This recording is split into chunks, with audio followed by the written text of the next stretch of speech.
మీ అందమైన ప్రయాణం ప్రారంభించండి. 39 మీరు తల్లిదండ్రి అవ్వాలనే కలలను సాకారం చేయడానికి సహాయపడుతుంది. Welcome to Suman TV. So జనరల్గా లివరు ఇదొక పెద్ద ఆర్గాను, మంచి ఆర్గాను. కొంచెం చెడిపోయినా కానీ మళ్ళీ అది దానంతరికి అదే బాగుపడుతుంది ఇలా చెప్తూ ఉంటారు. కానీ కొందరిలో అయితే లివర్ పూర్తిగా డ్యామేజ్ అయిపోతుంది, ట్రాన్స్ప్లాంట్ వరకు వెళ్ళాల్సిన పరిస్థితి వస్తుంది. అయితే కొందరు ట్రాన్స్ప్లాంట్ వరకు వెళ్ళినా కానీ మ్యాచ్ అయ్యేది ఉంటుంది, మ్యాచ్ కానీ బ్లడ్ గ్రూప్ నుంచి కూడా తీసుకోవాల్సి వస్తుంది.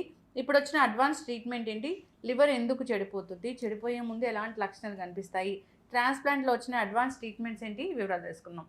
మనతో పాటు ప్రముఖ liver transplant specialist doctor Kavya Dendukuri ఉన్నారు.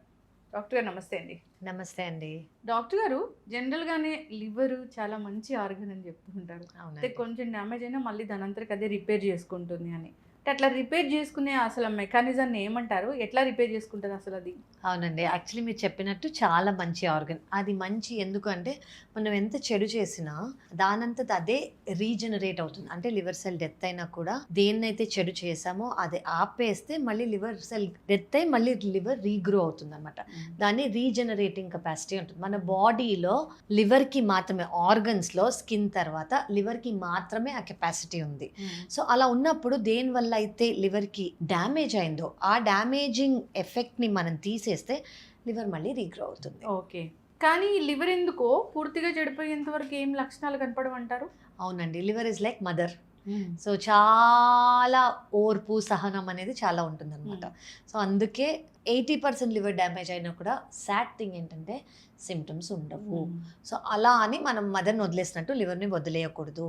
పట్టించుకొని కేర్ఫుల్గా, కేరింగ్గా చూసుకోవాలి. అంటే ఏంటి అంటే 6 నెలలకు ఒకసారి కానివ్వండి, ఏడాదికి ఒకసారి కానివ్వండి, తప్పకుండా మనం బ్లడ్ టెస్ట్, ఒక చిన్న సింపుల్ స్కాన్, అల్ట్రాసౌండ్ స్కాన్ చేసుకుంటే సరిపోతుంది. ఓకే. ఈ బ్లడ్ టెస్ట్ అంటే?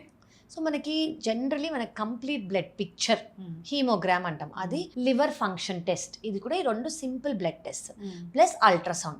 వీటిల్లో మనకి బేసిక్ లివర్ ఇన్ఫర్మేషన్ అనేది వచ్చేస్తుంది. దాన్ని బట్టి ఇంకేమైనా ఇవాల్యుయేషన్ అవసరమా, లేదా లివర్ బాగానే ఉందా, ఏం ఇవాల్యుయేషన్ అవసరం లేదా అనేది మనకు అర్థమైపోతుంది. ఇలాంటి లివర్ని పాడు చేసేవంటే ఆల్కహాల్ ఇలా చెప్తూ ఉంటారు. ఆల్కహాల్ తీసుకొని వాళ్ళలో కూడా లివర్ డ్యామేజ్ అవుతుంది. అవునండి. అంటే చాలా హైజీన్ ఉంటారు, చాలా ఆర్గానిక్ ఫుడ్స్ తీసుకుంటారు, అలాంటి విమెన్లో కూడా లివర్ డ్యామేజ్ అవుతుంది అని. ఇట్లా లివర్ని పాడు చేసేవి ఏంటి, మనకు తెలియకుండా ఎట్లా పాడవుతుంది అది? అవును, దిస్ ఇస్ వెరీ ఇంపార్టెంట్. ఎందుకంటే ఒకప్పుడు మనకు ఓన్లీ ఆల్కహాల్ వల్ల లివర్ డ్యామేజ్ అయ్యి మేము ట్రాన్స్ప్లాంట్ చేసేవాళ్ళం. అది దట్ పర్సంటేజ్ చాలా ఎక్కువ ఉండేది. కానీ ఇప్పుడు మ్యాష్ అంటే మెటబాలిక్ అసోసియేటెడ్ లివర్ డిసీజెస్ అని అంటాం అనమాట. అంటే షుగర్స్ కంట్రోల్లో లేకపోయినా, థైరాయిడ్ కంట్రోల్లో లేకపోయినా, కొలెస్ట్రాల్ కానీ, బరువు సరిగ్గా లేకపోయినా, పీసీఓఎస్, ఉమెన్లో పీసీఓఎస్ ఉన్నా కూడా, ఇలాంటి వాళ్ళలో hormonal imbalance plus insulin resistance ఉంటుంది. వీటి వల్ల కొవ్వు అనేది లివర్లో చేరుకుపోతుంది. అవి స్టేజెస్గా మారి ఫ్యాటీ లివర్, తర్వాత ఫైబ్రోసిస్, తర్వాత పర్మనెంట్ లివర్ డ్యామేజ్, సిరోసిస్గా మారుతుంది. ఫ్యాటీ లివర్ అంటే ఇప్పుడు ఒక 100 మందికి టెస్ట్ చేస్తే 90 మందిలో ఫ్యాటీ లివర్. అవునండి. సో ఒకప్పుడు స్కాన్లలో ఒక స్కానో 2 స్కాన్లలో ఫ్యాటీ లివర్ ఉండేది. అది తాగిన వాళ్ళైతే, లేదు అంటే కొంచెం లైఫ్ స్టైల్ సరిగ్గా లేని వాళ్ళు. ప్రతి ఒక్క స్కాన్, నేను ఫ్యాటీ లివర్ లేని స్కాన్ చూడట్లేదు. ఇప్పుడు నేను ఏదన్నా డైలీ ఓపీలో చూసుకున్నా కానివ్వండి, క్యాంప్స్కి వెళ్ళినా కానివ్వండి, క్లినిక్స్ చూసుకుంటున్నా కానీ ఫ్యాటీ లివర్ లేని స్కానే లేదు. అంత ఇంక్రీజ్ అయిపోయింది. ఎందుకు ఇంక్రీజ్ అయిపోయింది అంటే సెడెంటరీ లైఫ్ స్టైల్. ముందు కాలంలో ఏంటి, అందరూ యాక్టివ్గా ఉండేవారు. ఏజ్ చేసినా కూడా యాక్టివిటీ అనేది చాలా ఎక్కువ ఉండేది, కదలిక అనేది ఎక్కువ ఉండేది. సో ఫ్యాట్ అనేది బర్న్ అయ్యే ప్రాసెస్లో ఉండేది. కానీ ఇప్పుడు అలా లేదు. వర్క్ ఫ్రమ్ హోమ్ ఉంటుంది, మ్యారథాన్ ఆఫ్ ల్యాప్టాప్స్, మీటింగ్స్, ఒకచోట కూర్చున్నా అంటే కదలిక లేదు. అదే పని చేసిన వాళ్ళైనా, పని చేయని వాళ్ళు అలాగే ఉండి అట్ డోర్ స్టెప్ మనకి ఫుడ్ అనేది దొరుకుతుంది. అది ప్రాసెస్డ్ ఫుడ్, అల్ట్రా ఫ్యాట్, హైగా ఫ్యాట్స్ ఉండే ఫుడ్, ఇవన్నీ ఎక్కువ అయ్యేసరికి మనకి ఫ్యాటీ లివర్ ఇన్సిడెన్స్ అనేది చాలా పెరిగిపోతుంది. అప్పుడప్పుడే ఫ్యాటీ లివర్ వస్తుంది అన్నప్పుడు మీరు చెప్పిన ఈ బ్లడ్ టెస్ట్లు, అబ్డామిన్ స్కాన్ వల్ల కూడా తెలిసిపోతుంది. బేసిక్ ఇన్ఫర్మేషన్ మనకు వచ్చేస్తుంది. జనరలీ ఇది మనకి ఎలా తెలుస్తుంది, స్కాన్లో జనరలీ లివర్, ఫ్యాటీ లివర్ ఉందనుకోండి, బ్రైట్ బల్బ్ లాగా వెలిగిపోతూ ఉంటుంది అనమాట. సో దాన్ని బట్టి ఓకే వీళ్ళకి ఫ్యాటీ లివర్ ఉంది అని తెలుస్తుంది. అదే లివర్ ఫంక్షన్ టెస్ట్లో అనుకోండి, కొంచెం ఎంజైమ్స్ అనేసి ఉంటాయి మనకి, AST, ALT ఇలాంటివి, GGT, ALP, ఇవి కూడా కొంచెం ఆల్టర్ అవుతాయి బరువు వల్ల, ప్లస్ ఫ్యాటీ లివర్ వల్ల. సో ఈ బేసిక్ ఇన్ఫర్మేషన్ బట్టి మా దగ్గరకు వచ్చారనుకోండి, నేను ఎంత పర్సంటేజ్ ఆఫ్ ఫ్యాటీ లివర్ ఉంది, జనరలీ 5 లేదా 10% ఫ్యాటీ లివర్ ఉంటే అది పర్వాలేదు, దాన్ని మనం ఎక్కువగా ట్రీట్ చేయక్కర్లేదు. దాన్ని మించి ఫ్యాటీ లివర్ ఉంది, grade 1, grade 2, grade 3, grade 4 fatty liver ఉంది, అప్పుడు వాళ్ళు ఏం చేయలేదు, నెక్స్ట్ స్టేజ్ ఫైబ్రోసిస్కి వెళ్ళింది అంటే లక్కీగా ఇప్పుడున్న మెడికేషన్స్ వల్ల ఖచ్చితంగా మనం ప్రెజెంట్ ఉన్న medications and life style and underline నేను ఇందాక చెప్పినట్టు ఏవైతే రీజన్స్ ఉన్నాయో మనం వాటిని అడ్రస్ చేస్తూ ట్రీట్ చేస్తే ఈ ఫైబ్రోసిస్ స్టేజ్ని కూడా ఇప్పుడు రివర్స్ చేయగలుగుతున్నాం. ఫైబ్రోసిస్ అంటే ఫ్యాటీ లివర్ నుంచి నెక్స్ట్ స్టేజ్ అంటే లివర్ కొంచెం స్కార్ అయిపోయి స్టిఫ్గా అయిపోతుంది అనమాట లివర్. సో ఇప్పుడున్న మెడికేషన్స్ అది కూడా రివర్స్ అవుతుంది. మ్యామ్ ఇప్పుడు ఇంత నుంచి ఆ స్టేజ్ వరకు వెళ్తుందంటే టెస్టులు చేయించుకోవట్లేదు, కానీ ఈ లక్షణం కనిపించింది, మీ లివర్ సరిగా లేదు అని చెప్పడానికి ఏదైనా ఒక బండ గుర్తు, ఒక యూనివర్సల్ సిమ్టమ్ అనేది ఏదైనా ఉంటుందా? ఉంటుందండి. అంటే ఇప్పుడు మనం చూసుకున్నాం అనుకోండి, లివర్ సరిగ్గా లేదు అంటే మనం సిమ్టమ్స్ వరకు కూడా వెళ్ళక్కర్లేదు, అంటే డ్యామేజే కాదు. జనరలీ ఫ్యాటీ లివర్ కానివ్వండి, కొంచెం లివర్కి అనేది బర్డెన్ ఎక్కువ అయిపోయింది అంటే చాలా మటుకు మందికి మజిల్ లాస్ ఉంటుంది. సెకండ్ థింగ్ ఏంటంటే ఫెటీగ్ అంటే నీరసం, ఈ రెండు ఉండే అవకాశం ఉంటుంది. కొంతమందికి స్కిన్ చేంజెస్ కూడా ఉంటాయి. ఇలా స్కిన్ చేంజెస్ ఫ్యాటీ లివర్లో ఇన్సులిన్ రెసిస్టెన్స్ వల్ల వస్తుంది. ఇన్సులిన్ రెసిస్టెన్స్ ఉంటే ప్రతి ఒక్క ఆర్గన్ ఎఫెక్ట్ అవుతుంది, అలా లివర్ కూడా ఎఫెక్ట్ అవుతుంది. సో మనకి బేసిక్గా స్కిన్లో పిగ్మెంటేషన్ కానివ్వండి, కొంచెం మచ్చలుగా రావటం కానివ్వండి, మజిల్ అనేది తక్కువ అయిపోవటం కానివ్వండి, బలహీనంగా నీరసంగా ఉండటం చాలా కామన్ సిమ్టమ్స్. అలాగే ఒకవేళ జాండిస్ ఉందనుకోండి, యూరిన్ అనేది ఎల్లోగా రావటం, కళ్ళు అనేది పచ్చగా కనిపించటము, ఇవి జాండిస్ ఉంటే. కానీ జాండిస్ వరకు వెళ్ళలేదు, దాని ముందే మనం కనిపెట్టుకోవాలంటే మీ డైలీ మోషన్ బాగా అవుతుందా, అంటే డైజెషన్ అనేది సరిగ్గా ఉందా, 1. సెకండ్ థింగ్ ఆకలి సరిగ్గా వేస్తుందా. థర్డ్ థింగ్ స్కిన్లో చేంజెస్ ఏమైనా అంటే సడన్గా ఏమైనా మీకు చూస్తూ ఏమైనా చేంజెస్ వచ్చాయా. ఫోర్త్ థింగ్ మజిల్ అనేది పోయిందా. ఫిఫ్త్ థింగ్ ఏంటంటే చాలా ఇంపార్టెంట్ ఫెటీగ్, నీరసంగా ఉంటుందన్నమాట. సో ఇవన్నిట్లో ఏది ఉన్నా కూడా వస్తే basic blood test, basic scan చేస్తే మనకి బేసిక్ ఇన్ఫర్మేషన్ దొరుకుతుంది, దాన్ని బట్టి మనం ట్రీట్మెంట్ ఇచ్చుకోవచ్చు. ఇన్సులిన్ రెసిస్టెన్స్ అనేది కొంచెం అర్థమయ్యేలా చెప్పండి. బేసిక్లీ ఇన్సులిన్ రెసిస్టెన్స్ అంటే ఏంటి, ఇప్పుడు మనం ఏం తిన్నా కూడా బాడీలోంచి అంటే మనం తినంగానే మన పొట్టలోంచి గ్లూకోజ్గా రిలీజ్ అవుతుంది. గ్లూకోజ్గా రిలీజ్ అయినప్పుడు మన ప్యాంక్రియాస్లోంచి ఇన్సులిన్ సెక్రీట్ అవుతుంది. అంటే ఏంటి, ఈ గ్లూకోజ్ని బ్రేక్ డౌన్ చేయడానికి. అలా ఇన్సులిన్ సెక్రీట్ అయ్యి గ్లూకోజ్ బ్రేక్ డౌన్ అవుతుంది. అదే మనం తింటాము, గ్లూకోజ్ సెక్రీట్ అవుతుంది, మన తిన్న ఆహారం నుంచి. ప్యాంక్రియాస్ నుంచి సరిగ్గా సరిపడా ఇన్సులిన్ అనేది చేరుకోవట్లేదు గ్లూకోజ్ని బ్రేక్ డౌన్ చేయడానికి. ఇలా రెసిస్టెంట్గా ఉంటుంది. అప్పుడు ఈ గ్లూకోజ్ ఏంటి అంతా మనకు అవసరం లేదు. సో కొంచెం మన డైజెషన్, ఆహారము, ఆకలి ఫంక్షన్కి యూజ్ అయ్యి మిగతాదంతా ఫ్యాట్గా యూజ్ అవుతుంది. ఎందుకు, గ్లూకోజ్ సరిగ్గా బ్రేక్ డౌన్ అవ్వలేదు కాబట్టి. సో ఆ మిగతా ఉన్న గ్లూకోజ్ ఫ్యాట్లా మన బాడీలో, మన పొట్ట చుట్టూ, వేస్ట్, లివర్లో, ఆర్గన్స్లో చేరుకుంటుంది. సో మన ఆర్గన్స్కి ఫ్యాట్ వెళ్ళింది అనుకోండి, ఆర్గన్స్కి ఫంక్షన్ అనేది ఎక్కువ పోతుంది. ఇప్పుడు లివర్ అనేది 100 గ్రాముల బరువు మోయగలదు అని అనుకోండి, ఫ్యాట్ వస్తున్న కొద్దీ దాని మీద ఇంకా బరువు పెరుగుతూ ఉంటుంది. సో దాని ఫంక్షన్ అనేది జనరల్గా చేసే ఫంక్షన్ కన్నా 5 రెట్లు 10 రెట్లు ఎక్కువ చేయాల్సి వస్తుంది liver. So imagine over the period of time ఒక 5 ఏళ్ళు 10 ఏళ్ళకి నేర్సిస్తుంది లివర్. అప్పుడు వర్క్ లోడ్ ఎక్కువ అయిపోయింది కాబట్టి లివర్ అనేది స్లోలీ సిమ్టమ్స్ని చూపించడం మొదలెడుతుంది. సో ఇన్సులిన్ రెసిస్టెన్స్ అంటే ఏంటంటే ఇన్సులిన్ సరిగ్గా సెక్రీట్ అయినా కూడా గ్లూకోజ్ని బ్రేక్ డౌన్ చేయలేదు. ఇది దేని వల్ల వస్తుంది, చాలా కండిషన్స్ వల్ల వస్తుంది. బరువు, లైఫ్ స్టైల్, మెడికేషన్స్, చాలా మెడికేషన్స్ వల్ల, PCOS వల్ల, షుగర్, అలా చాలా లైఫ్ స్టైల్ కండిషన్స్ ఉంటాయండి. వీటి వల్ల ఇది వచ్చే అవకాశం ఉంటుంది. సప్లిమెంట్సే తీసుకుంటారు, అయినా కానీ అది లివర్ మీద ఎఫెక్ట్ ఉంటుందా? ఏది తీసుకున్నా బై మౌత్ జనరలీ మెడికేషన్స్ చాలా మట్టుకు లివర్ వీచే వెళ్తాయి.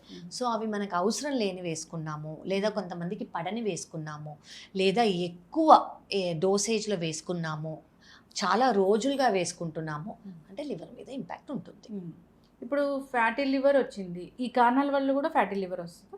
ఏ కారణాలు? ఇన్సులిన్ రెసిస్టెన్స్ ఈ మధ్య ఇంక్రీజ్డ్ రీజన్ ఫ్యాటీ లివర్ వస్తుంది. ఫ్యాటీ లివర్ కనుక్కోలేదు అంటే నెక్స్ట్ స్టేజ్కి వెళ్ళిపోతుంది, ఫైబ్రోసిస్కి వెళ్ళిపోతుంది. ఎందుకు కనుక్కోలేము అంటే సిమ్టమ్స్ ఉండవు. 80% లివర్ సిరోసిస్లో ఉన్నా కూడా సిమ్టమ్స్ ఉండట్లేదు. అందుకే నేను చెప్పేది ఏంటంటే ప్రతి 6 నెలలకి లేదా ఏడాదికి బేసిక్ స్కాన్ చేసుకోండి. Hmm. మేము ఎన్నో క్యాంపులు చేస్తాము. Hmm. ఈ బేసిక్వి మనం స్టార్టింగ్ స్టేజ్లోనే చూసుకుని తీసేసామనుకోండి, నెక్స్ట్ స్టేజ్ ఫైబ్రోసిస్కి వెళ్ళదు, నెక్స్ట్ స్టేజ్ సిరోసిస్కి వెళ్ళదు, లివర్ అనేది డ్యామేజ్ అవ్వదు. అర్లీ స్టేజ్ ఫ్యాటీ లివర్లోనే మనం రివర్స్ చేసుకోవచ్చు. ఎందుకు ఇందాక మనం మాట్లాడుకున్నాం కదా, లివర్ అనేది రీజనరేటివ్ ఆర్గన్ కాబట్టి. సో స్టేజ్ 1లోనే మనం కట్ ఆఫ్ చేసేయచ్చు, కంప్లీట్గా ట్రీట్ చేయొచ్చు. లివర్ ప్రాబ్లం ఉన్నప్పుడు ఫిజికల్గా కనిపించేది ఏంటంటే ఒక పొట్ట పెద్దదిగా కనిపిస్తుందని, నిజమా మ్యామ్? మిగతా ఫ్యాక్టా అది?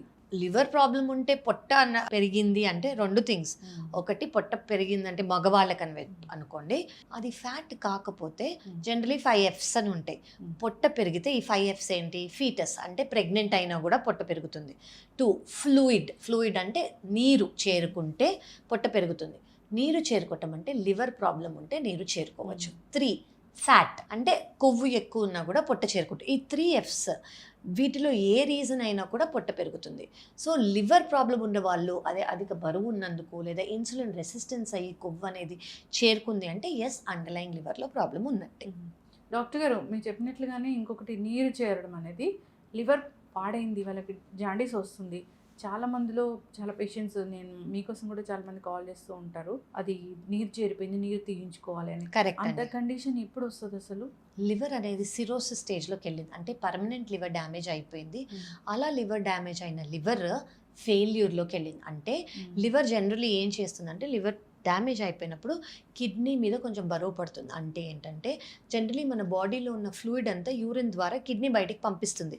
కానీ లివర్ సిరోసిస్ ఉన్నందుకు కిడ్నీ మీద బాధ ఎక్కువయ్యి పొట్టలోకి, కాళ్ళలోకి, కొంతమందికి లంగ్స్లోకి కూడా నీరు చేరుకుంటుంది. సో దీన్ని మనం అసైటిస్, పొట్టలో నీరు ఉంటే అసైటిస్ అంటాం, కాళ్ళలో నీరు అంటే పీడల్ ఎడిమా అంటాం, లంగ్స్లో ఉంటే ప్లూరల్ ఎఫ్యూషన్ అంటాం. సో ఈ కండిషన్స్ కూడా వచ్చేసాయంటే ఖచ్చితంగా వాళ్ళకి లివర్ ఫెయిల్యూర్ ఉన్నది అర్థం. ఇది పర్సిస్టెంట్గా ఉంటుంది? ఎస్, కరెక్ట్, పర్సిస్టెంట్గా ఉంటుంది. ఎప్పటి వరకు? లివర్ని మనం కంప్లీట్గా క్యూర్ చేసేది. అది ఎలా? ట్రాన్స్ప్లాంట్ వల్ల. సో కొంతమందికి ఇలా పర్మనెంట్ లివర్ డ్యామేజ్ ఉన్నప్పుడు మనం ఫస్ట్ టాబ్లెట్స్ ఇచ్చి చూస్తాము, బాడీలో ఉన్న నీరు యూరిన్ ద్వారా బయటికి వెళ్ళిపోవడానికి. అలా చాలామందికి ట్యాబ్లెట్స్ ఇస్తే సరిపోతుంది అనమాట, టాలరేట్ చేస్తారు. కానీ కొంతమంది టాలరేట్ చేయని వాళ్ళు ఉంటారు. అంటే ఈ నీరు మాత్రం మనం స్టార్ట్ చేశాక కిడ్నీ వాల్యూ అనేది పెరిగిపోతుంది, సోడియం అనేది తగ్గిపోతుంది. కొంతమందికి చాలా తగ్గిపోయి ఇరిటబిలిటీగా వచ్చి కోమా స్టేజ్లో ఉంటారు. కొంతమందికి పొటాషియం అనేది పెరిగిపోతుంది. సో అందరూ ఈ ట్యాబ్లెట్కి సూట్ అయిన వాళ్ళు కాదు. సో కొంతమందికి సూట్ అవుతుంది, సూట్ అయిన వాళ్ళకి పడుతుంది, చాలా రోజులు నీరు ఫామ్ అవ్వకుండా ఉంటారు. కొంతమందికి పడదు, ఇంటాలరెంట్గా ఉంటారు, వాళ్ళకి మనం నీరు తీస్తూ ఉండాలి. అల్టిమేట్గా ఇద్దరికి ట్రాన్స్ప్లాంటే క్యూర్. కానీ కొంతమంది కొంచెం ఒక 2 నెలల 3 నెలలు లేట్గా చేసుకుంటారు, ట్యాబ్లెట్ పడితే, లేదంటే వెంటనే వాళ్ళకి ట్రాన్స్ప్లాంట్ చేయాల్సి వస్తుంది. ఇప్పుడు లివర్ పూర్తిగా చెడిపోయిందంటే మందులతో కూడా కొన్నాళ్ళు ఆపచ్చు. కంపెన్సేటెడ్ సిరోసిస్ అని ఒకటి ఉంటుంది, డీకంపెన్సేటెడ్ సిరోసిస్ అని ఒకటి ఉంటుంది. కంపెన్సేటెడ్ సిరోసిస్ అంటే ఏంటంటే లివర్ డ్యామేజ్ అయినా కూడా లివర్ ఫెయిల్యూర్ సిమ్టమ్స్ ఇంకా ఫామ్ అవ్వలేదు. అవి ఏంటి అంటే ఇందాక మనం మాట్లాడుకున్నట్టు పొట్టలో నీరు, కాళ్ళలో నీరు, లంగ్స్లో వాటర్, ఇదొకటి. సెకండ్ థింగ్ ఏంటి? Muscle wasting. మజిల్ అనేది జనరలీ మీరు చూస్తుంటారు, జిమ్కి వెళ్ళే వాళ్ళు ప్రోటీన్స్ తీసుకుంటారు. ప్రోటీన్ తీసుకోవటం ఎందుకు? మజిల్ బిల్డ్ చేసుకోవడానికి. ఆ ప్రోటీన్ ఎక్కడ స్టోర్ అయి ఉంటుంది? లివర్లోంచి మజిల్కి వెళ్తుంది. సో లివర్ అనేది ఫంక్షనల్గా లేనప్పుడు ఈ ప్రోటీన్ యూరిన్ ద్వారా బయటికి వెళ్ళిపోతుంది.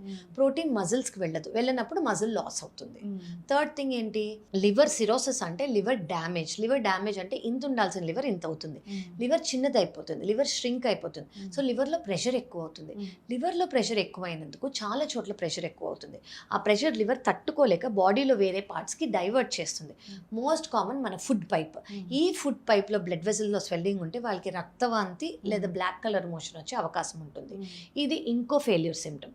చాలా చాలా ఇంపార్టెంట్ అయిన ఫెయిల్యూర్ సిమ్టమ్ ఏంటి అంటే జనరలీ లివర్ ప్రాబ్లం ఉన్న వాళ్ళకి, ప్రతి వాళ్ళకి కాదు, సిరోసిస్ ఉన్న వాళ్ళకి లెస్ దెన్ 10% ఆఫ్ ద పేషెంట్స్కి క్యాన్సర్ వచ్చే అవకాశం ఉంటుంది. సో క్యాన్సర్ ఉంటే కదా ఇది లివర్ సిరోసిస్ ఉంది అని అర్థం. సో వీళ్ళందరికీ ఈ ఫెయిల్యూర్ సిమ్టమ్స్ ఉంటే డీకంపెన్సేటెడ్ సిరోసిస్ అని అంటాము. ఇలా ఫెయిల్యూర్ సిమ్టమ్స్ లేదు అంటే కంపెన్సేటెడ్ సిరోసిస్.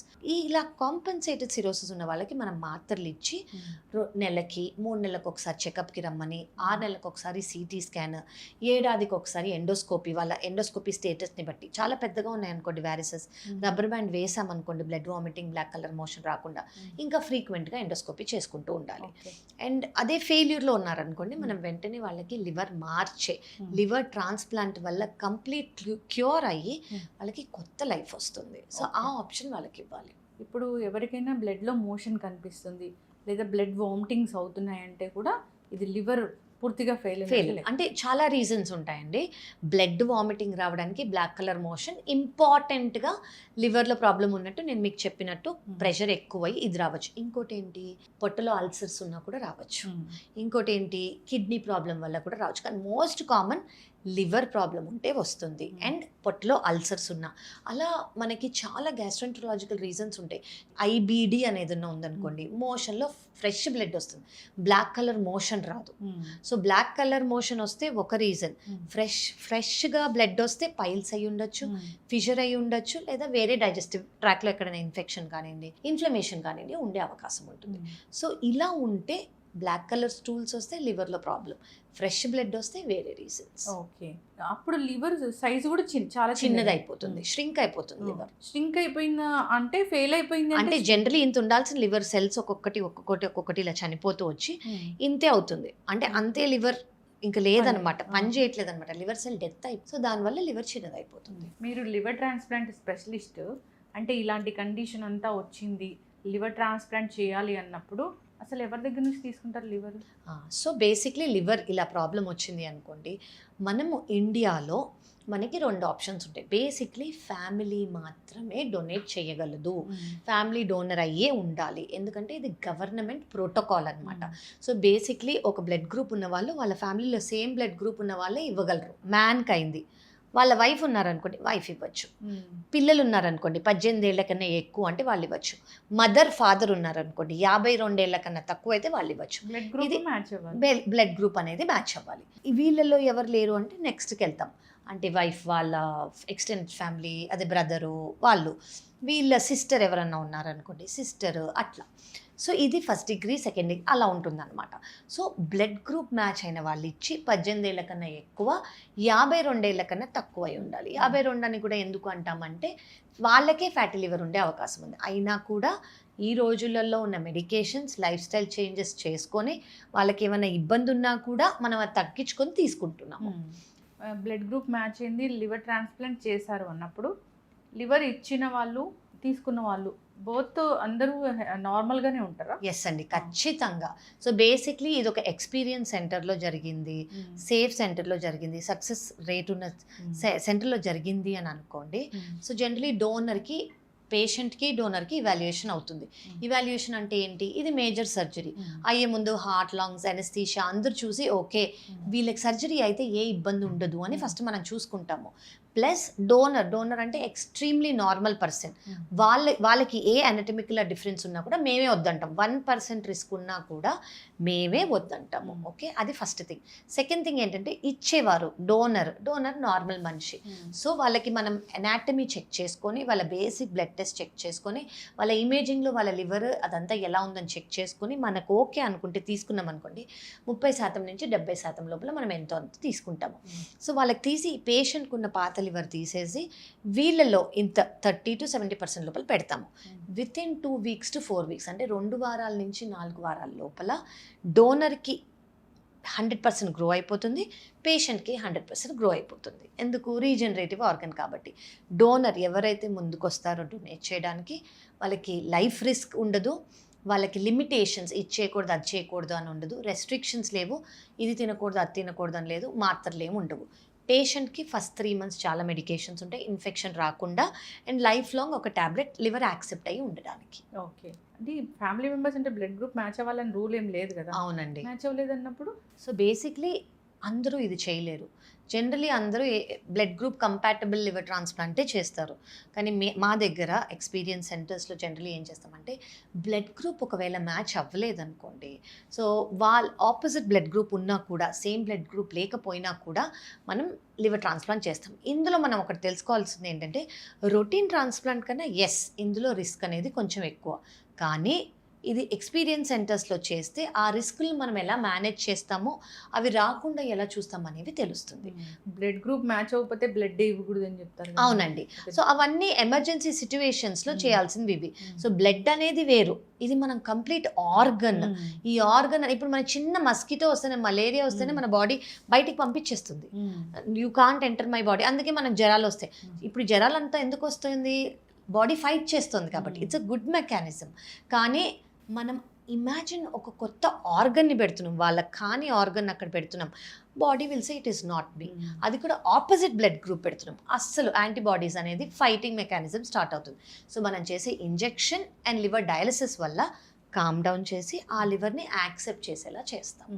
యాక్సెప్ట్ అవుతుంది, సక్సెస్ఫుల్ అవుతుంది ట్రాన్స్ప్లాంట్. ఇప్పుడు ట్రాన్స్ప్లాంట్ అయ్యాక పోస్ట్ కేర్ చాలా చాలా ఇంపార్టెంట్. చాలా ఇంపార్టెంట్ అండి. లైఫ్ లాంగ్ మందులు వాడాల్సింది. అవునండి. మీరు ఇందాక ఎస్ అండి. సో బేసిక్లీ పోస్ట్ కేర్ అనేది ఎందుకు ఫస్ట్ ఇంపార్టెంట్ అంటే, ఇప్పుడు కొత్త ఆర్గన్ వచ్చింది, ఆ ఆర్గన్ని యాక్సెప్ట్ చేయడానికి మన ఇమ్యూనిటీని సప్రెస్ చేస్తాం. ఎందుకు సప్రెస్ చేస్తాం? ఏదైనా కొత్తగా వచ్చిందంటే ఇది నాది కాదు అని బాడీ బయటికి పంపించేదాన్ని ట్రై చేస్తుంది. సో అది యాక్సెప్ట్ చేయడానికి ఇమ్యూనిటీని సప్రెస్ చేసే మెడికేషన్స్ చేస్తాం. ఇమ్యూనిటీని సప్రెస్ చేస్తుంటే ఏమవుతుంది? ఇన్ఫెక్షన్స్ వస్తాయి. ఇలా ఇన్ఫెక్షన్స్ రాకుండా లైఫ్ స్టైల్ అందరూ ఒకేసారి వచ్చి చూడకుండా మాస్క్లు వేసుకుని ఉండాలి, శానిటైజ్ చేసుకోవాలి, ఫ్రెష్ ఫుడ్స్ తీసుకోవాలి, అన్నీ ఇలా చాలా ఉంటాయి. అవి కాకుండా జనరలీ ఫస్ట్ 3 నెలలు ఇన్ఫెక్షన్స్ అనేవి రాకుండా చాలా మెడికేషన్స్ ఉంటాయి. మోస్ట్ ఆఫ్ దెమ్కి లైఫ్ లాంగ్ 1 టాబ్లెట్ అంతే. అడ్వాన్స్ ట్రీట్మెంట్సే వచ్చాయి. ఆ బ్లడ్ గ్రూప్ కాకపోయినా మనం లివర్ ట్రాన్స్ప్లాంట్ చేయొచ్చు. ఇది వచ్చిన అడ్వాన్స్ ట్రీట్మెంట్. ఇంకా ఏదైనా డౌట్ ఉంటే స్క్రీన్ మీద నెంబర్స్ కనిపిస్తున్నాయి, వాటికి కాంటాక్ట్ చేయాలని కోరుతున్నాం. చాలా చక్కటి ఇన్ఫర్మేషన్ మ్యామ్. ధన్యవాదాలు. థ్యాంక్ యూ అండి.